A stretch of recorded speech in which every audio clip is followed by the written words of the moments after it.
88% of players fall for a trap in the bishop's opening. And I'm not talking about some weird forced line that nobody plays.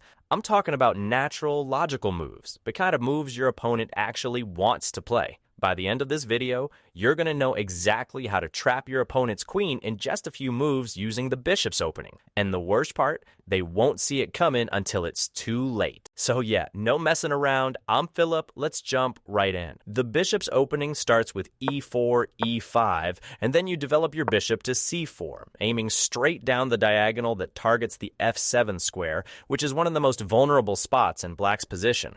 And the big advantage of playing bishop to c4 early on is that this move keeps your options open because you're not committing to a rigid plan yet, and you can adapt your game depending on your opponent's response. And it's right after the most common response, knight to c6, that I'm going to teach you a really interesting trap to add to your repertoire. Here I'm going to recommend you go with pawn to f4. It's a really interesting sideline that I need to explain the idea behind. When you push that pawn, you're getting into a type of game that's very similar to what happens in the king's gambit, and the positions that come out of this are going to feel a lot like the structures from that gambit. Your opponent is going to capture the pawn on f4, and right after that you castle kingside, opening up the f-file for your rook and channeling all the pressure onto f7, which is going to create positions that are extremely rich in tactical combinations and full of attacking opportunities.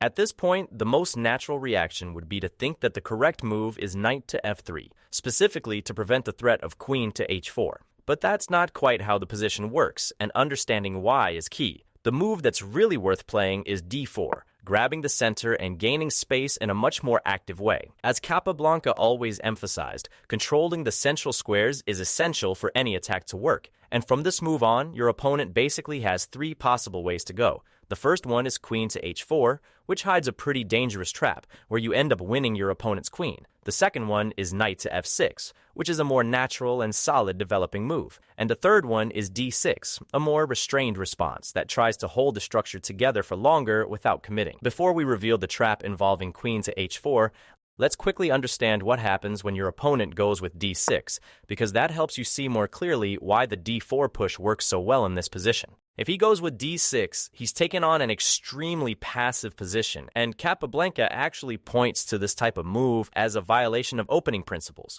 because in the opening you should always be developing pieces instead of pushing pawns that don't contribute to development. This is a move that doesn't defend the pawn and at the same time doesn't attack any of your pawns. So basically it doesn't come with any strong threat in the position. So you can go ahead with bishop takes f4, you get the sacrificed pawn back and even out the material. And what really stands out here is that still in the early moves of the opening, you already have a space advantage in the position. And that's not even mentioning the tactical shots that can naturally come up when you have this kind of control in the center. From here, your opponent can play bishop to e7. He can also try queen to h4 check, but that just loses tempo with the queen after g3. So the most natural response is to develop the knight to f6, attacking our central pawn. You can play knight to c3, supporting the central pawn. Then comes bishop to e7, preparing to castle. And here you've got some alternatives. You've got some good options, knight to f3, queen to d2, or queen to e2, preparing to castle queenside. But you can keep developing your minor pieces and go with knight to f3, and now if you want to castle, you'll already have the f-file open and the rook active. Even with the material completely even, you're better off, because the position is easier to play, plus you've got the space advantage. Now let's look at the line that has the trap. Here you might be wondering if queen to h4 can put you in trouble by making you lose the right to castle. But the truth is, just like in the king's gambit, your king is perfectly safe on f1, because we're going to be able to develop a lot of pieces with tempo against that queen, which is now poorly placed. And as you can see, nothing in your position is being threatened right now. Your opponent isn't going to be able to create concrete threats with just one piece, since there are no other pieces coordinated to support an attack. So you're not in any danger here. So the most natural move to continue the attack is knight to f6, which aims to maneuver the knight to e4, or if that's not possible, to g4. And then he'd actually have serious threats against your position, like threatening checkmate on f2. And that's why every developing move needs to come with a strong threat, with aggressive, active moves that are also useful for our position. So your opponent is threatening to pawn, and you're going to defend it, but not right away. First, you play knight to f3, attacking the queen. Normally, the queen goes to g4 to keep protecting the f4 pawn and also renew the threat of knight takes e4. You follow up with knight to c3, defending the pawn, and here the most played move is bishop to b4. This move has multiple threats. It threatens to take the knight and double up your pawns, then win the e4 pawn, and it also already prepares castling. In this position, an interesting option is to push pawn to h3, a move that might look modest, but it serves an important prophylactic function by limiting your opponent's options. Your opponent's queen wants to keep defending the f4 pawn to prevent you from completing a development while trying to even out the material. And that's why the most common continuation is queen to g3, keeping that pressure on the pawn and trying to restrict the activity of your pieces. And the core strategic concept stays the same. You keep mobilizing your pieces while attacking the queen, because the idea is to not let your opponent stabilize the position and get comfortable. You can follow up with the simple knight to e2, which at first glance doesn't seem like the most natural move, because you're bringing the knight back and taking it off the defense of the pawn. But the reality is that this move attacks the queen, which has to retreat again. And here, the only logical square for the queen is g6, where it puts pressure on the e4 pawn. But the thing is, you don't need to keep defending that pawn. The position keeps evolving in your favor, improving your development and gaining tempo on your opponent's pieces. At this point, c3 is the right move, kicking the bishop out, reinforcing the pawn structure in the center, and gaining space for your pieces to come out. In practice, it doesn't really matter where your opponent retreats the bishop. The squares that make the most sense are a5 or e7, which are the most logical retreats in this position. And of course, the d6 square is out of the question because it would run into a fork. But if your opponent isn't paying attention, it can happen. The most common response is bishop to e7, and at this point, your pawn starts coming under attack. You can defend it by pushing the pawn, which works fine, but I prefer knight takes f4, attacking the queen and inviting it to capture the pawn, falling right into a devastating trap. If the queen takes on e4, bishop to d3 comes in, and the queen is completely trapped. The queen has no escape squares left, and you've got a completely winning position. The fact that your opponent has been playing only natural moves throughout this entire sequence massively increases the chances of him falling into the trap. Every single move we made was active and aggressive, always pressuring pieces and keeping the initiative without giving him any room to stabilize the position. And looking at the database, 88% of the games that reached this position fell into the trap, which in practice means that out of every 10 games, the 8 players are going to end up walking right into it. Now let's look at knight to f6, which is the opponent's most accurate continuation, choosing to counterattack directly in the center instead of defending the hanging pawn. The pawn on e4 comes under attack, and if you take the pawn on f4, you end up losing your center pawn right after, which has way more strategic value. That trade just doesn't pay off, so the right call is to develop the knight to c3, protecting the pawn and reinforcing your control over the center. In this position, the most popular continuation is bishop to b4.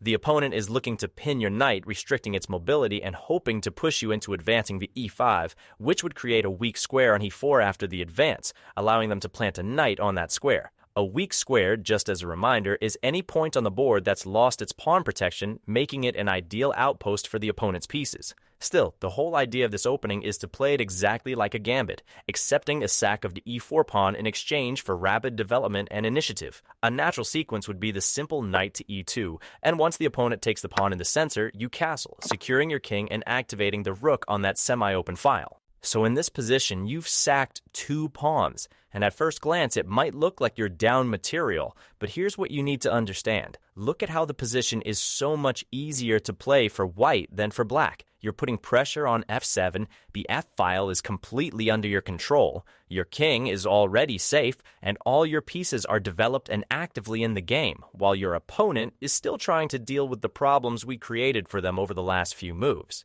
And now let's get into what your opponent can play here, because this part is really important for you to understand how to keep the attack going. Your opponent's knight is hanging because that knight is no longer pinned, and so it can't hold its ground on that square anymore. So they need to take the knight on c3, either with the knight or with the bishop, because there's no other way to deal with that threat. And in case of knight takes c3, I recommend you don't even recapture right away, because here you've got access to an incredible move, which is bishop takes f7. And what's the idea behind the sack? Here, you're simply not going to give your opponent time to castle and get their king to safety, because your whole intention is to keep that king stuck in the center, where it's vulnerable to all kinds of threats your developed pieces can create. And this is exactly the moment where you're going to prove and practice all that development advantage we built up over the last few moves, because that's why you sacked those 2 pawns earlier. The opponent takes the bishop, which is pretty much the only reasonable response in this position. And now, with the king exposed in the center, you deal with the threat that knight is creating against your queen, and you take it. And after that capture, the bishop goes back to d6. But notice how this move actually hurts more than it helps. It blocks the d7 pawn, which prevents the light-squared bishop from developing. And if the bishop doesn't get out, the rook can't get out either. The engines recommend bishop to f8, but who would actually put the bishop there? Then the other rook is out of the game too, so for humans, it's a really counterintuitive move. Here, you can simply take the pawn on f4, and now you're threatening a discovered attack. For example, if your opponent plays a5, trying to create a square for the rook to get out, you go bishop to g5, a discovered attack with check that wins the queen. So a lot of the time, your opponent is going to look at all the available options and come to the conclusion that the least bad move in this position is to simply tuck the king away on g8, at least trying to get it out of the center. And after that, you can comfortably take their bishop and damage the pawn structure, which makes it even harder to develop the bishop on c8. And from there, you can keep building the pressure with knight to g3, followed by queen to f3, bringing more and more pieces into the attack. And at the end of the day, when you look at the board, the only active pieces your opponent has available are the queen and the knight, while all their other pieces are completely out of the game. It's a completely lost position for black, and there's no reasonable plan that can bail them out of this. Let's look at what happens if your opponent doesn't accept the gambit and doesn't take the pawn on f4.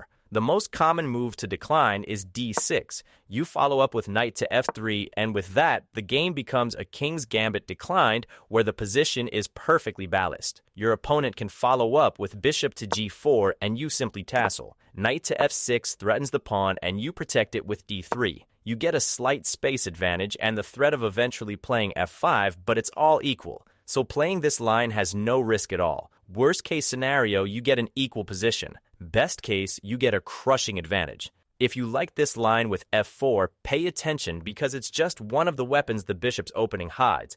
And if your opponents play something different in the first few moves and this is the only line you know, you're going to be lost on the board, with no plan, no initiative, stacking up those frustrating losses. So click on the video that's popping up on your screen right now. In that video, I show you an aggressive line from the bishop's opening that wins in 9 moves, and most players at your level have no idea how to stop it. And the best part, you don't need to memorize anything. Just understand the logic behind the natural moves they already play, and that opened the door for you to attack. Click now, because if you stop here, you already know how this story ends. If you enjoyed and learned something new, make sure to hit the like button, subscribe to the channel, and I'll see you in the next video.